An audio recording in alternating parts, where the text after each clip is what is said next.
Merci Jean-François d'être de retour dans la zone contre UAC et j'ai le plaisir d'avoir avec moi Pierre-Paul Bézile-Lacasse et on va parler finances. Bonjour Pierre-Paul. Bonjour Denis. Hey Pierre-Paul, beaucoup de choses qui se passent dans le monde de la finance. Avant d'aller, on va voir si on a le temps d'aller faire un cas, mais j'aimerais ça qu'on parle d'abord et avant tout de ce qui se passe du côté de nos amis américains. Parce que là, les gens regardent aller ça et regardent les banques américaines qui ont de plus en plus de difficultés, surtout dans le secteur de Silicon Valley. Et on se pose des questions. Est-ce qu'il va y avoir des retombées du côté du Canada? Est-ce que les banques américaines fonctionnent de la même façon? Est-ce qu'on est protégé? Peut-être un peu démystifier ça, parce que c'est vraiment intéressant là, comme phénomène, ce qui se passe là-bas. Là. Ouais, ben c'est sûr que bon, je suis pas un spécialiste dans le domaine bancaire américain, mais je m'y intéresse comme beaucoup de gens. En fait, on a plusieurs différences quand même avec les Américains. On a vu que à date, ce qui commence à se passer aux États-Unis, les différentes faillites des différentes banques qu'on entend parler, ça a déjà de l'impact. Ça a de l'impact aux États-Unis sur toutes les petites banques. Il y a eu beaucoup de pertes de confiance dans toutes les petites banques, donc des pertes là, qui vont des fois jusqu'à 50% de la valeur des actions de ces banques-là. Les grandes banques ont perdu aussi plus que 10% aussi de leur valeur. C'est toujours une question de confiance des investisseurs. Puis ça a eu de l'impact quand même au Canada. On a perdu aussi là ce que j'ai lu là-dessus, on a perdu aussi une dizaine de pourcents là, de la confiance, donc de la valeur des actions des banques canadiennes. Par contre, c'est important de séparer les Américains et nous. Là, aux États-Unis, il y a plus de 3000 banques, il y a des tonnes de banques. Il y a quand même plusieurs banques qui sont très puissantes, là, entre 20 et 50 là, banques très puissantes, alors qu'ici, on parle de 6-7 banques. Donc, c'est plus un oligopole qu'on a au Canada et c'est plus aussi contrôlé par la Banque du Canada et c'est plus réglementé, plus solide et à travers le monde, le système bancaire canadien est quand même reconnu comme étant un des plus solides. Là. Donc, il y a quand même des différences avec les Américains et une des différences majeures, on l'a vu avec la Banque de Silicon Valley, là, c'est que ces banques-là ont tendance à prendre beaucoup plus de risques. Parce que d'un côté, l'histoire leur a montré que quand ils prennent des risques et qu'ils se plantent, minimalement, les contribuables, les gens qui ont des dépôts, les entreprises qui ont des dépôts se font rembourser par le gouvernement. Donc, il y a ce qu'ils appellent des bail-out qui est fait du moins partiel aux États-Unis. Donc, quand ils prennent trop de risques qu'il y a des pertes, les gens s'en sortent quand même. Et malheureusement, ils n'ont pas vraiment le choix de faire ça, le gouvernement, parce que sinon, tout le monde perdrait la confiance là, dans le système bancaire américain.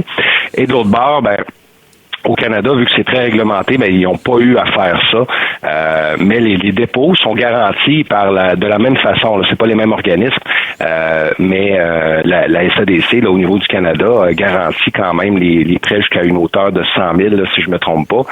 Et il y a fort à parier que si au Canada une banque venait à faire défaut, ça serait le même principe qui s'appliquerait. Là, je doute pas que le gouvernement canadien irait rembourser là, les déposants, parce que sinon on assisterait à une perte de confiance totale du système bancaire. Là.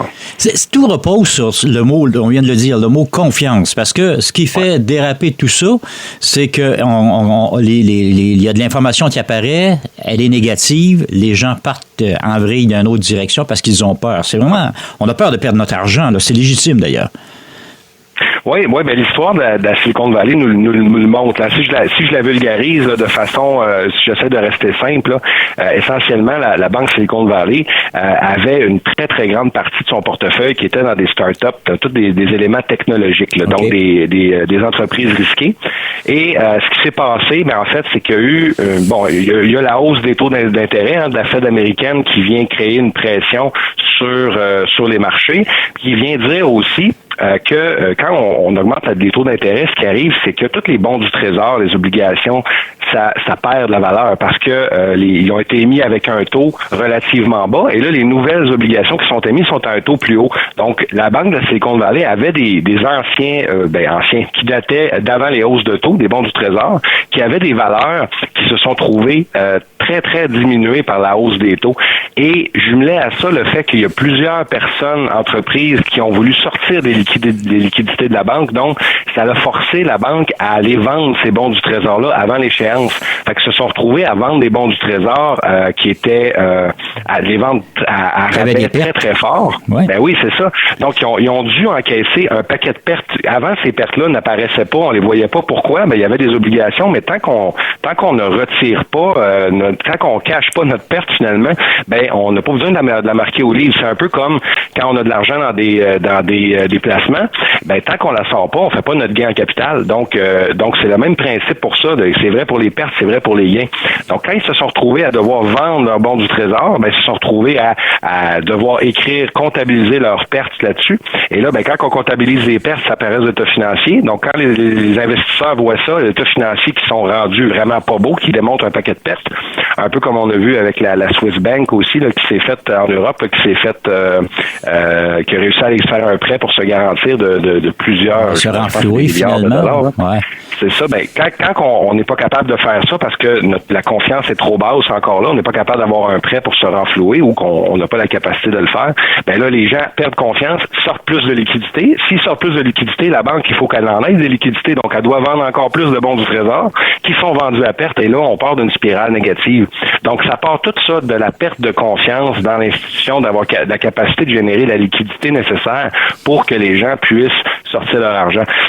Donc là, je simplifie là, grossièrement la situation, mais ça nous donne quand même une idée des impacts puis des causes et conséquences qui amènent tranquillement à avoir une perte. On est obligé de la cristalliser, on est obligé de faire ça parce que des gens sortent leur argent et là, on crée une spirale. Là. C'est important de faire attention parce que là, si on crée une spirale, ça veut dire que les autres banques alentours vont peut-être aussi en subir des conséquences parce que s'il y a une perte de confiance à une banque, ça peut arriver que ça se répercute sur plusieurs banques. Oui, ben présentement, on le voit dans les comme j'ai dit tantôt, là, dans les valeurs des actions des banques, ça se répercute.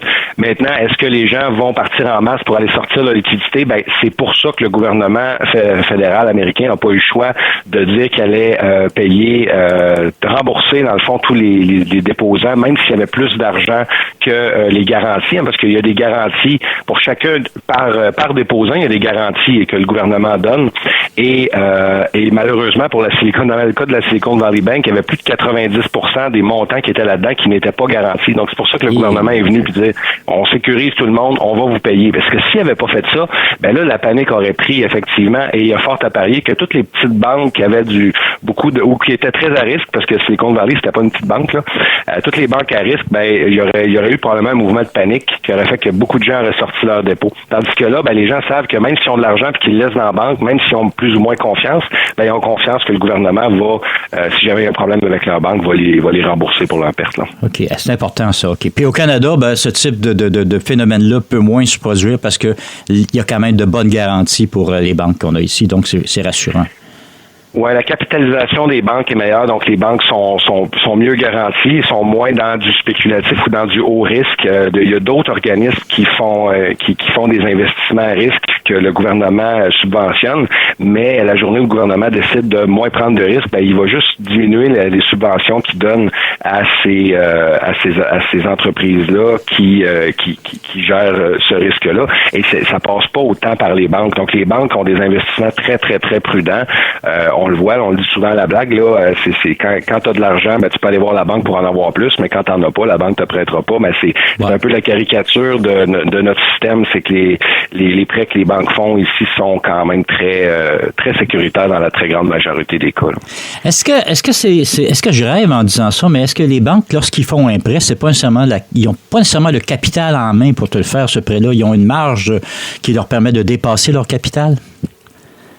Ben, il y a toutes sortes d'autorisations qui sont données. Là. La Banque du Canada régit tout ça, là, régit les différents niveaux de prêts et tout ça. Et ils ont des ratios à respecter, indépendamment du nombre de prêts qu'ils font.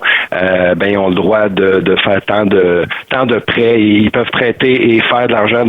C'est tout réglementé. Donc, je suis pas la meilleure personne pour expliquer le détail de tout ça, mais c'est effectivement très réglementé ce qu'ils peuvent prêter. Et quand ils ont plus d'argent à prêter, ben ils peuvent plus le faire. Là. Donc, il y a vraiment effectivement un lien très étroit entre la Banque du Canada puis les grandes banques là, canadiennes qui font affaire avec les gens. C'est qu'on on est sûr que le capital est là. Si à un moment donné, on veut rembourser ou se faire rembourser, il n'y a pas de problème. L'argent est disponible au Canada. Ma compréhension, c'est qu'effectivement, l'argent est disponible, mais si elle l'est pas, on n'a pas de doute à avoir que le gouvernement va garantir les sommes. Là, si jamais il y avait une fraude à quelque part ou quelque chose comme ça, on n'a pas beaucoup de banques et ils sont très réglementés pour éviter justement que des situations de faillite de banques se passent. Là. OK. Pierre-Paul, rapidement, on avait un cas aussi qu'on aurait pu aborder aujourd'hui, mais on va quand même l'aborder un tout petit peu. Je sais que vous avez eu un cas au cours des dernières semaines qui, entre autres, une personne qui avait peut-être des légers troubles mentaux, là, des problèmes de santé un petit peu. Oui, en fait, le cas que je voulais parler aujourd'hui, c'est quelqu'un qui avait différentes dettes. Évidemment, ça m'a été cette personne-là, Victor, m'a été référé là, par son intervenant social et la personne, qu'est-ce qu'il a fait qui a été référé, c'est qu'il y avait un jugement contre lui qui saisissait des montants sur sa paye. Donc, Victor a un travail à temps plein dans un dépanneur, c'est un bon employé, mais c'est un revenu quand même relativement bas, oui. Donc à peu près 1800 de revenus par mois. Et effectivement, il y a des troubles cognitifs là, et des troubles de santé mentale, donc ce qui fait que Victor peut pas avoir des emplois plus rémunérateurs que ça. Par contre, c'est ça, c'est un bon employé, il fait ses choses, mais il a accumulé des dettes de loyer, mauvaise planification. Fait que ce qu'on a fait avec Victor, en fait, c'est qu'on s'est assis avec lui, on a regardé son budget, puis on a eu des discussions avec l'intervenant et tout sur des choix à faire, notamment la diminution des frais de cigarettes, de rouler au lieu de les acheter, des choses aussi basiques que ça, parce que c'est dur de dire à quelqu'un d'arrêter de fumer demain matin. Là. Oui, effectivement, oui. Fait que, on a parlé de choses aussi simples que ça, des stratégies dans ce sens-là, de jumeler aussi dans le budget de l'accès à la banque alimentaire pour diminuer les frais d'épicerie. Donc, accès à la banque alimentaire, on a eu des discussions à ce niveau-là. On a carrément coupé le câble dans ce dossier-là parce que ça rentrait pas dans le budget. Par contre, la personne, Victor, a pu garder son Internet, son téléphone parce que ça prend quand même une façon d'avoir accès au monde extérieur, on va dire. Là. La communication est importante. C'est un moyen de sécurité avec ça. C'est ça. Puis ce qu'on a fait ultimement, c'est qu'étant donné que Victor n'avait pas une grosse capacité de paiement, on a fait une entente avec Victor. Donc lui, dans le cadre de sa faillite, il y a un article de loi qui nous permet d'étirer sur plus longtemps que 9 mois une faillite quand les gens n'ont pas la capacité de faire les paiements nécessaires. Fait qu'on a fait une entente avec Victor. Dans son cas, lui, il avait une capacité de verser 150 $ par mois. Fait qu'on a fait une entente avec Victor, 150 $ par mois pendant 12 mois. Fait que ça permettait d'avoir un budget qui balançait avec les choix qui ont été faits. Ça permettait aussi à l'intervenant de stabiliser un peu la situation là, avec les procédures juridiques, puis les dettes de loyer, puis les saisies et tout ça. Donc, on a stabilisé ça. On a réglé les retards d'hydro, les retards de téléphone, les retards de câblevision. Fait que tout ça ensemble là, a fait que là, on avait un budget qui arrivait. Victor a déposé une faillite, mais on a baissé le montant de sa faillite pour l'étirer sur plus longtemps en se servant de la loi, en expliquant que le budget permettait pas de faire des paiements de plus que 150 par mois. Et dans certains cas, ça peut même être plus bas que ça. Là, ça dépend vraiment de l'analyse budgétaire qu'on fait avec les gens. Donc, c'est ce qu'on a fait avec Victor là, pour régler là, tous ces problèmes. Donc, évidemment, ça se règle pas en 15 minutes. Hein. Un dossier comme ça, faut s'asseoir discuter avec l'intervenant, discuter avec Victor. Et donc, on a réglé ça en 2 rencontres après quelques heures de discussion dans le fond. C'est génial parce que c'est quelqu'un qui a le cœur à travailler puis qui a le cœur à aller sur le marché du travail. Puis ça vaut la peine de l'aider puis de lui ouvrir des portes en avant et de lui permettre de bien fonctionner, là. Oui, puis de pas être on parle de 12-13 000 $ de dette, ça peut avoir l'air pas beaucoup pour beaucoup de gens qui ont un revenu plus élevé, mais quand on gagne 1800 par mois puis qu'on a de la misère à payer, c'est impossible de rembourser 12 000 $ de dette. Justement, Denis, c'est quoi la moyenne du montant de dette pour laquelle les gens font faillite au Canada? Non, ça ressemble à quoi? C'est à peu près 18 000. Fait que souvent, quand je dis ça, les gens tombent un peu en bas de leur chaise. Je trouve que c'est pas tant beaucoup pour faire faillite. Ben, la raison de ça, c'est qu'il y a beaucoup de gens comme Victor, malheureusement, qui ont des revenus très, très bas. Puis donc, même quand on a une dizaine de mille de dettes, quand on a des revenus autour de 2000, c'est pas vraiment possible de s'en sortir un jour parce qu'avec les intérêts, il faut couvrir nos besoins de base, personnellement, en premier, se loger, se nourrir. Fait que c'est pas possible de repayer de la dette dans ces revenus-là. C'est épouvantable. C'est quand on entend ça. Hey, Pierre-Paul, c'est déjà tout le temps qu'on a. On tire à la fin. J'aimerais qu'on donne les coordonnées pour vous rejoindre, par exemple, avant de se quitter. Oui, ben les gens peuvent nous rejoindre au 1-844-LACAS, peuvent nous rejoindre sur notre site internet, lacassyndic.com, peuvent aller voir aussi notre Facebook, là, on publie l'information, peuvent nous parler aussi là-dessus sur Facebook Messenger, donc LACAS et associés sur notre Facebook aussi. Merci beaucoup, Pierre-Paul, encore une fois. Merci, Denis.